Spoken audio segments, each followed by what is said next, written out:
یہ جو جنگ چل رہی ہے امریکہ ایران اسرائیل کے بیچ میں، سب کو خبر ہے، تقریباً آج انٹرنیٹ سے سب لگے ہوئے ہیں اور خبریں لیتے رہتے ہیں۔ ایران کے پاس ایک ہرمز اسٹریٹ ہے جس سے سارے شپس گزرتے ہیں، دنیا وہاں سے اپنے تیل اور گیس اور فرٹیلائزر کی کھپت کرتی ہے، لیتی ہے، دیتی ہے۔ لیکن حیرت کی بات یہ ہے پوری دنیا وہاں سے جو ٹریڈ کرتی ہے وہ صرف 25% ہے، 75% نہیں، 25% وہاں سے تیل دنیا کا آتا ہے۔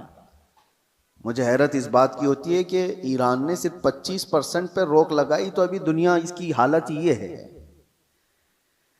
صرف ابھی 20-25% کو روکا گیا ہے، سپلائی چین رک گئی ہے، تو ابھی سے لوگ پینک ہونا شروع ہو چکے ہیں۔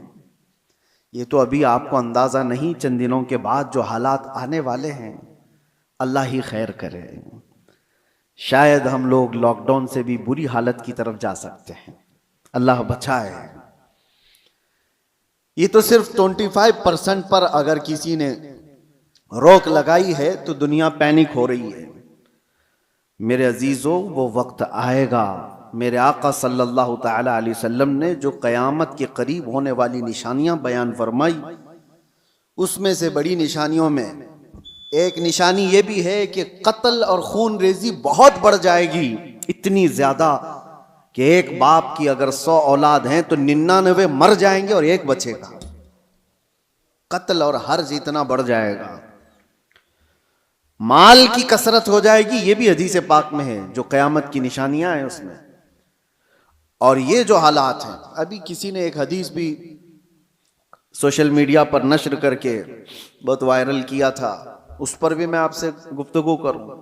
ایک حدیث ملتی ہے، اذا رأیتم عمود احمر قبل المشرق، جب ایسٹ کی طرف سے، اب یہ تو ایریا پورا میڈل ایسٹ ہی ہے، مشرق کی طرف سے تم آگ کا ستون دیکھو تو حضور فرماتے ہیں فَادَّخِرُوا طَعَامَ سَنَتِكُمْ، تو اپنے ایک سال کا کھانا جمع کر لو۔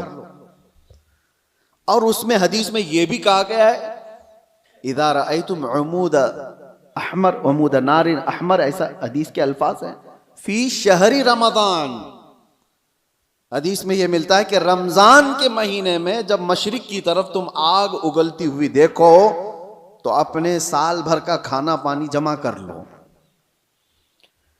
اب ایک طرح سے اس حدیث پر جو کلام ہے وہ بھی میں عرض کرتا ہوں،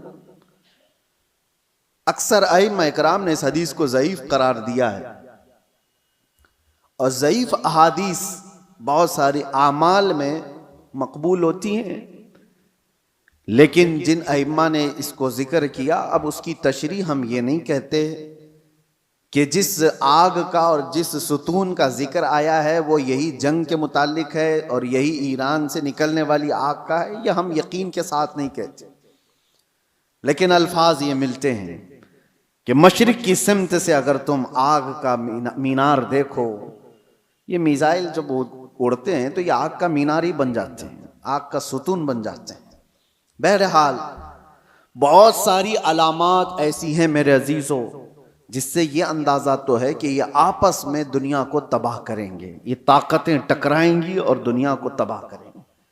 عام لوگوں کی موت کثرت سے ہوگی، بڑے لوگ اپنی اپنی سیکیورٹی اور اپنی حفاظت کا انتظام کر کے بیٹھے ہوں گے، عام انسانوں کو مرنے کے لیے چھوڑ دیا جائے گا۔ جنگوں میں سب کی تباہی ہے، کہنے کو تو امریکہ کل اعلان کر دے گا کہ ہم جیت گئے، جیت کس بات کی ہے؟ کیا انسانوں کے ہزاروں قتل کے بعد کوئی جیتتا ہے؟ ادھر بھی قتل ادھر بھی قتل، اور انسانوں کی موت کے بعد وینر کس کو کہا جاتا ہے؟ یہ تو صرف اور صرف اپنے نفس کو بڑا بنانے کا ایک ذریعہ ہے، باقی جیت کسی کی نہیں ہوتی جنگوں میں۔ مرتے ادھر بھی ہیں، مرتے ادھر بھی ہیں، ہاں اتنا ہے کہ ادھر کم مرے ادھر زیادہ مرے، لیکن موت تو ہے۔ تو ناحق جو لوگوں کا قتل ہوتا ہے اور انسان اس میں مارے جاتے ہیں، یہ صرف اور صرف طاقتوں کے ٹکراؤ سے ہے۔ میں آپ سے ایک بات عرض کر رہا ہوں، اندازہ کرو کہ اگر دنیا نے تمہارے سپلائی چین کی نس کو تھوڑی دیر کے لیے روک لیا تو تم کیا کرو گے؟ ایک وقت وہ آئے گا جب مخبر صادق صلی اللہ تعالی علیہ وسلم نے فرمایا قحط اتنا زیادہ ہو جائے گا کہ لوگ ایک دوسرے کا گوشت کھانے کی کوشش کریں گے. قحط سالی ایسی آ جائے گی. ساری قحط سالی کس کو کہتے ہیں؟ قحط. ایک حدیث میں تو ملتا ہے کہ دجال کے آنے سے 3 سال پہلے پہلا سال ایسا ہوگا کہ زمین 1/3 حصہ سبزہ اگانا روک دے گی اور آسمان 1/3 حصہ بارش برسانا چھوڑ دے گا. اور دوسرا سال ایسا آئے گا کہ زمین آدھا حصہ سبزہ اگانا چھوڑ چکی ہوگی اور آدھا حصہ آسمان بارش برسانا روک دے گا. اور تیسرا سال ایسا آئے گا کہ زمین پورا حصہ سبزہ اگانا چھوڑ چکی ہوگی اور آسمان پورا ہی بند ہو چکا ہوگا، کوئی بوند قطرہ نہیں گرے گا بارش کا. اور اس وقت لوگ قحط میں ایسے مبتلا ہوں گے کہ ان کے پاس کھانے پینے کی کوئی چیز نہیں رہ جائے گی.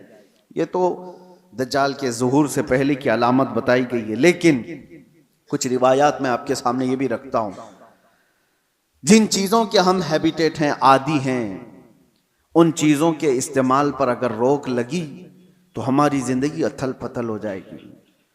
آپ کو صرف ایسا لگتا ہے کہ گیس اور تیل کے رکنے سے کیا ہوگا، کسی انرجی انفراسٹرکچر پر حملہ ہونے سے کیا ہوگا. میرے عزیزو، آج جس سچویشن میں ہم ہیں ہماری زندگیاں پوری الٹ پلٹ ہو جائیں گی. ہم وہ لوگ نہیں ہیں جو چکی پیس کر کھانے والے تھے، آج مشینوں کے دور میں جینے والے لوگ ہیں. تمہارے پاس ایک چمچ مسالہ بھی بغیر مشین کے پیسا ہوا نہیں ہوتا. ہر چیز کے لیے تمہیں انرجی کی ضرورت ہے، ہر چیز کے لیے تمہیں کرنٹ اور تیل اور گیس کی ضرورت ہے. ایسی عادت ہمیں آج لگی ہوئی ہے. ہمارا کوئی کھانا بغیر مشینوں سے گزرا ہوا نہیں آتا، کوئی کھانا. ہاں، صرف اور صرف قدرتی پھل فروٹ کھا لیے تو الگ بات ہے. باقی سارے جو کھانے کے جو ہمارے عادات ہیں یہ بغیر انرجی پروسیس سے نہیں آتے ہمارے پاس. کل کو جب یہ سواریاں رک جائیں گی، جب یہ نقل و حمل ایک جگہ سے دوسری جگہ جانے کے ٹرانسپورٹ اور کمیونیکیشن سب رک جائے گا تو لوگوں کے اندر کا ایک پاگل پن باہر آئے گا. یہ ابتدا ہے. دوسری ایک چیز، آج سے تقریباً 9 سال قبل میں نے ایک بیان میں عرض کیا تھا، کرپٹو کرنسی کا جو یہاں پر دنیا میں رواج لانے کی کوشش کی جا رہی ہے، اس سے کیا ہونے والا ہے. ایک بات میں آپ کو بتاؤں، ان قریب ایسے حالات آئیں گے کہ آپ کا مال و دولت سب ختم کر دیا جائے گا. آپ کے جیب میں جو یہ سکے اور پیسے ہیں ایک دن یہ سب نکل جائیں گے. ویسے بھی ابھی آدھے سے کم رہ گئے آپ کے پاس. آپ کی جو دولت ہے وہ سب آپ کے بینکوں میں ہے اور آپ موبائل لے کر کے گھومتے ہیں یا ATM کارڈ لے کے گھومتے ہیں. آپ کو بینک نے صرف اتنا بتایا اتنے ڈیجٹ ہیں آپ کے پاس پیسے. آپ کو بھی یقین ہے 10 لاکھ روپے آپ نے بینک میں جمع کیا اور 10 لاکھ کا ڈیجٹ آپ کو بینک نے دے دیا آپ کے موبائل کے میسج پر، اور آپ کو یقین ہے میرے پاس 10 لاکھ ہیں. پکڑنے میں کچھ بھی نہیں آپ کے پاس، اور نہ ہی روز جا کر کے آپ بینک کا مشاہدہ کر رہے ہیں کہ میرے جو نوٹ دیا تھا وہ ہیں کہ نہیں ہیں کہ نہیں ہیں. آپ کو اس سے کوئی مطلب نہیں. بینکوں نے آپ کو ایک ضمانت دے دی کہ آپ کے اتنے پیسے ہمارے پاس ہیں. ضمانت کیا ہے؟ صرف میسج ہے، وہ ڈیجٹ ہے، وہ نمبرز ہیں. انہی نمبرز پر دنیا جی رہی ہوگی. ابھی یہ رواج اور بڑھتا جائے گا. آپ جو کیری کرتے تھے سکے اور نوٹ وہ بھی ختم کر دیے جائیں گے. کچھ نہیں ہوگا کسی کے پاس، اور سارا ٹرانزیکشن آپ کا جو چلتا ہے وہ انٹرنیٹ سے چلتا ہے.